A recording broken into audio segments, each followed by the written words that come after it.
മുഖ്യമന്ത്രി പിണറായി വിജയൻ കേന്ദ്ര റെയിൽവേ മന്ത്രിയുമായി കൂടിക്കാഴ്ച നടത്തും. സിൽവർ ലൈൻ പദ്ധതിയുമായി ബന്ധപ്പെട്ട കാര്യങ്ങൾ കൂടിക്കാഴ്ചയിൽ അറിയിക്കും.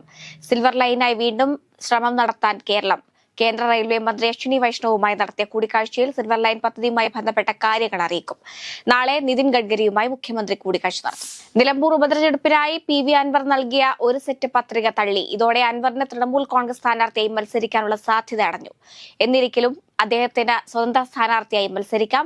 പത്രിക തള്ളിയതിന്റെ കാരണം വ്യക്തമായിട്ടില്ല. കേരളത്തിൽ രജിസ്റ്റർ ചെയ്യാത്ത പാർട്ടിയുടെ സ്ഥാനാർത്ഥിയായി അൻവറിന് മത്സരിക്കാനാകില്ലെന്നാണ് തെരഞ്ഞെടുപ്പ് കമ്മീഷൻ അറിയിച്ചിരിക്കുന്നത്. കർണാടകയിൽ കാനറ ബാങ്കിൽ വൻ കവർച്ച. വിജയപൂർ ജില്ലയിലെ മനഗുളി ടൗൺ ബ്രാഞ്ചിലാണ് മോഷണം നടന്നത്. ലോക്കറിൽ സൂക്ഷിച്ച 59 കിലോഗ്രാം പണയ ആഭരണങ്ങളും 5.5 ലക്ഷം രൂപയും കവർന്നു. കവർച്ച നടന്നത് മെയ് 23-നും 25-നും ഇടയിലാണ്. ബാങ്കിൽ സംഘടിപ്പിച്ച ആഭ്യന്തര കണക്കെടുപ്പിലാണ് 59 കിലോഗ്രാം സ്വർണം നഷ്ടപ്പെട്ട വിവരം പുറത്തുവന്നത്. തുടർന്ന് മെയ് 26-ാം തീയതി ബാങ്ക് മാനേജർ അടിയന്തര അന്വേഷണം ആവശ്യപ്പെട്ട് പരാതി നൽകി. കൊല്ലത്ത് മുടി കെട്ടിയില്ലെന്ന കാരണത്താൽ +2 വിദ്യാർത്ഥികളായ 14 പേരെ സ്കൂളിന് പുറത്താക്കിയെന്ന് പരാതി.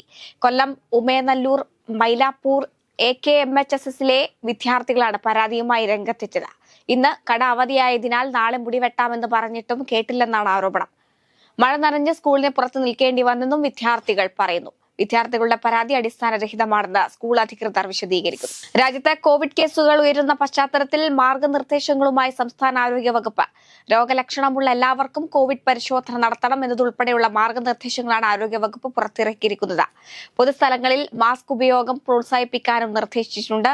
ഇന്നലെ ആരോഗ്യമന്ത്രി വീണ ജോർജിന്റെ അധ്യക്ഷതയിൽ ചേർന്ന യോഗത്തിൽ പിന്നാലെയാണ് മാർഗനിർദ്ദേശങ്ങൾ പുറത്തിറക്കിയിരിക്കുന്നത്. തിരുവനന്തപുരത്ത് school bus അപകടത്തിൽപ്പെട്ടു. Kilimanoor Nagaroor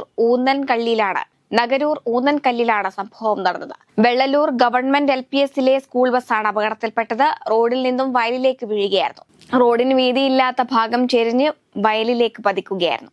bus പൂർണ്ണമായും ചെരിഞ്ഞ് വയലിലേക്ക് വീഴുകയായിരുന്നു. തമിഴ്നാട് വടുകപ്പാളയത്ത് പ്രണയാഭ്യർത്ഥന നിരസിച്ച വിദ്യാർത്ഥിനിയെ വീടിനുള്ളിൽ കയറി കുത്തിക്കൊലപ്പെടുത്തിയ യുവാവ് അറസ്റ്റിൽ.